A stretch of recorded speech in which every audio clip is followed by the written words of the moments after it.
Ads ફેલાતો અટકાવવા સુરક્ષાના ઉચિત ઉપાયોનું પાલન કરવું જરૂરી છે, ત્યારે અદાણી સ્કિલ ડેવલપમેન્ટના તાલીમાર્થીઓ તજજ્ઞો દ્વારા એડ્સ જાગૃતિ અંગે માર્ગદર્શન અપાયું। Adani skill development centre Bhuj અંતર્ગત જનરલ ડ્યુટી સહાયક અર્થાત નર્સિંગ આસિસ્ટન્ટની તાલીમ મેળવ્યા બાદ હોસ્પિટલમાં પ્રવૃત્ત થયા પછી દર્દીઓની સારવારનું કાર્ય મુખ્ય હોય છે, ત્યારે એડ્સગ્રસ્તોની તપાસણી કે સારવાર વખતે જાતને કે અન્ય દર્દીઓને પણ તેની અસર ન થાય તે અંગેની તેમજ એડ્સ અંગે જાગૃતિ કેળવવા માર્ગદર્શન આપવામાં આવ્યું હતું। જીકે જનરલ અદાણી હોસ્પિટલમાં કાર્યરત મમતા ક્લિનિકના રેખાબેન વિશ્વકર્માએ સ્કિલ ડેવલપમેન્ટના તાલીમાર્થીઓને હોસ્પિટલમાં એડ્સગ્રસ્તની સેવા અને સારવાર ઉપરાંત જાતને પણ સુરક્ષિત રાખવા અંગે વધુમાં માર્ગદર્શન આપતા જણાવ્યું હતું કે એડ્સ રોકવા સુરક્ષાના તમામ ઉચિત ઉપાયોનું પાલન કરવું જોઈએ। તેમજ તેમણે કહ્યું હતું કે એકથી વધુ વ્યક્તિ સાથે જાતીય સંબંધ રાખવાથી જાતીય રોગોથી પીડિત વ્યક્તિઓ સાથે તેમજ પરીક્ષણ વિના બ્લડ ચડાવવાથી પણ એડ્સ થઈ શકે છે। વ્યક્તિગત બચાવ અંગે તેમણે જણાવ્યું હતું કે જાતીય સંબંધ વખતે નિરોધ જેવો ઉચિત સુરક્ષિત ઉપાયો કરવા જરૂરી છે,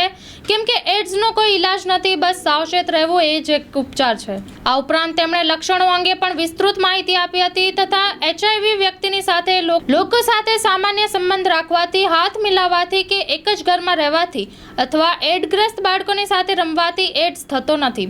વ્યક્તિને પ્રેમ આપો પણ ધુતકારો નહીં એવી સમજ અપાઈ હતી અને કાર્યક્રમની સમગ્ર વ્યવસ્થા સમક્ષ સ્ટાફે સંભાળી હતી।